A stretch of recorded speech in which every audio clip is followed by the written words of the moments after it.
नमस्कार। मैं पंडित जगदीश चंद्र पांडे, भक्तिधाम आश्रम, नौकुचिया ताल, नैनीताल, आप सभी भक्तजनों का हार्दिक स्वागत और हार्दिक अभिनंदन करता हूँ। भगवान श्री राम जब समुद्र तट पर खड़े होकर समुद्र की महिमा बताते हैं, फिर सुग्रीव को आज्ञा देते हैं कि यहीं पर शिविर लगाकर कुछ दिन यहाँ पर रुकें और समुद्र को कैसे लांघा जाए इस पर विचार विमर्श करें। सुग्रीव भगवान राम की आज्ञा से शिविर निर्माण के लिए वानरों को आज्ञा देते हैं और सभी शिविर बनाने के कार्य में जुट जाते हैं। इधर माँ सीता लंका में अशोक वाटिका में बैठी होती हैं। इतने में त्रिजटा दौड़ी दौड़ी आती है और कहती है, हे पुत्री, रावण के गुप्तचर अभी अभी समाचार लेके आए हैं कि भगवान राम वानरी सेना के साथ समुद्र तट पर पहुंच गए हैं। फिर सीता माँ कहती है कि माँ, मुझे भी कुछ शुभ शकुन हो रहे हैं, मेरे बाएं अंग फड़क रहे हैं। इस प्रकार सीता माँ प्रसन्न होती हैं और भगवान राम को याद करती हैं।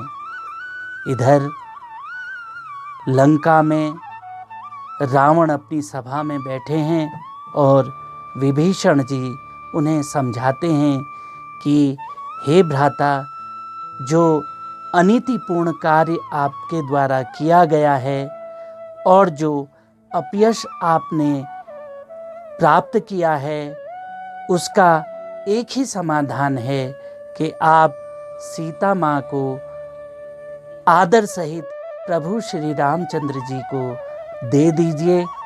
इसी में सब राक्षस जाति का कल्याण है। प्रभु राम शरण में आए हुए को अभय प्रदान करते हैं और शरण में आए हुए की हमेशा रक्षा करते हैं और वे आपके अपराधों को क्षमा कर देंगे। आप उनकी शरण में चले जाइए। समझाते समझाते विभीषण रावण के निकट सिंहासन के समीप आकर खड़े होकर हाथ जोड़कर उनको समझाते हैं।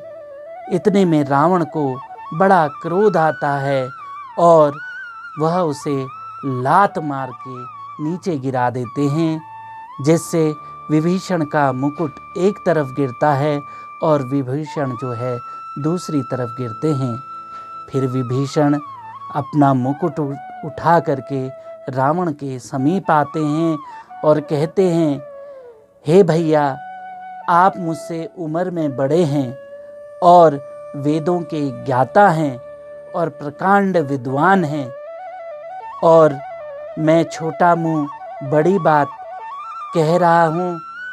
जो भी अपराध मुझसे हो गया हो उसके लिए मैं क्षमा प्रार्थी हूँ और मैं उसके लिए आपसे क्षमा मांगता हूँ।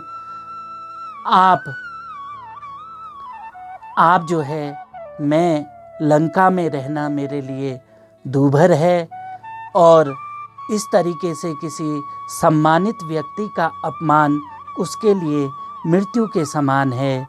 और इतना कहकर विभीषण वहाँ से चले जाते हैं। फिर वे अपनी माता केकसी के पास जाकर सारा व्याख्यान अपनी माँ को सुनाते हैं। तो उनकी माँ उनसे कहती है कि रावण ने यह बहुत ही गलत किया। तो विभीषण कहते हैं, हे माँ, उन्होंने मुझे देश निकाला दे दिया है, अब मैं कहाँ जाऊँ। तो उनकी माँ कहती है, तुम प्रभु श्री राम की शरण में जाओ और वहीं तुम्हारा कल्याण है।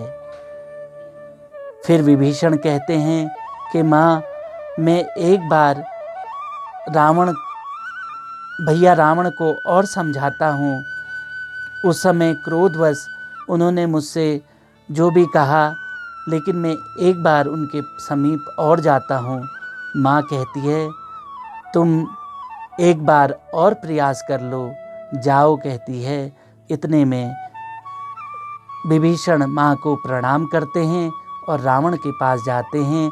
रावण से फिर कहते हैं कि आप जिसे नारी समझ रहे हैं, वह काल रात्रि के समान काल के रूप में इस लंका में अशोक वाटिका के नीचे बैठी है। आप उसे पाने की इच्छा छोड़ करके प्रभु श्री राम को आदर पूर्वक उसे लौटा दीजिए, इसी में आपका कल्याण है। इतने में रावण को बड़ा क्रोध आता है और वह अपनी चंद्रहास खड्ग विभीषण के ऊपर उठा देते हैं। इतने में मंदोदरी उनका हाथ रोकती है और उनको मना करती है, रोकती है। फिर विभीषण वहाँ से चले जाते हैं और मंदोदरी भी रावण को समझाते समझाते थक जाती है। रावण फिर भी नहीं मानते हैं। फिर विभीषण जी आकाश मार्ग से होते हुए भगवान राम के शिविर के निकट पहुँचते हैं, तो सब वानर उन्हें देखकर सुग्रीव को समाचार देते हैं कि लंका की तरफ से एक विभीषण नामक व्यक्ति आया है। इतने में सुग्रीव वहाँ आते हैं और उनसे पूछते हैं कि इस रहस्यमय तरीके से आप कौन हैं, अपना परिचय दीजिए। तो विभीषण जी अपना परिचय देते हैं। फिर सुग्रीव भगवान राम के पास अपना वानर भेजते हैं और उनसे कहते हैं कि लंकाधिपति रावण का छोटा भाई विभीषण आपकी शरण में आया है। प्रभु उसे अपने समीप बुलाने की आज्ञा देते हैं। तो सुग्रीव विभीषण को लेके भगवान राम के समीप आते हैं। विभीषण भगवान राम को प्रणाम करते हैं और लंका में हुए सारे वृतांत को उन्हें सुनाते हैं। तब भगवान राम विभीषण को मित्र कहकर संबोधित करते हैं और लंकेश कहकर भगवान वहीं विभीषण का राज तिलक करते हैं। समुद्र का जल मंगाकर उनका राज्याभिषेक किया जाता है और सभी लंकापति विभीषण की जय बोलते हैं। फिर भगवान राम विभीषण और सुग्रीव तथा हनुमान समुद्र के किनारे बैठ करके पूछते हैं कि हम इस 100 योजन के समुद्र को किस प्रकार नागेंगे। इतने में विभीषण जी उन्हें एक युक्ति सुझाते हैं कि हम समुद्र से रास्ता मांगे, वे अवश्य हमें रास्ता प्रदान करेंगे, क्योंकि आपके जो पूर्वज थे सगर, उन्होंने ही इस विशाल समुद्र को के लिए गड्ढा करवाया था और इस विशाल समुद्र पर उन्होंने उपकार किया था। इतना कहकर राम स्वयं कहते हैं कि मैं जो है समुद्र की आराधना यहीं बैठ के करूँगा और उनसे रास्ता मांगूंगा। लक्ष्मण जी कहते हैं इस तरीके से मांगने से कौन क्या दे देता है, सीधे अपना धनुष बाण उठाइए और प्रहार कीजिए, समुद्र अपने आप रास्ता दे देगा। तो भगवान कहते हैं कि हर काम के लिए धनुष बाण उठाना उचित नहीं है और हनुमान जी को आज्ञा देते हैं और कहते हैं कि मेरे लिए कूश का आसन यहाँ पे लगाओ, मैं समुद्र की आराधना करूँगा, यहीं बैठकर समुद्र की आराधना करूँगा और अन्न जल त्याग कर में समुद्र की आरा।